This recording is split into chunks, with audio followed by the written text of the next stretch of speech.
everybody, welcome back. Today as well we have got you another video. In this video I'll show you how you can watch adult content on YouTube. But before that, please do make sure to like our video, subscribe our channel, and yes, without any further delay, let's get started.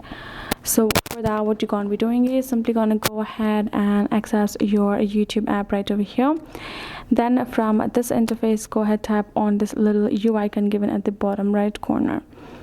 Once you have done that, this is how the interface is gonna look like. From over here, what you're gonna do is you're gonna go ahead, tap on this little gear icon given on top right corner. Now from over here, simply go ahead and go to the section of general.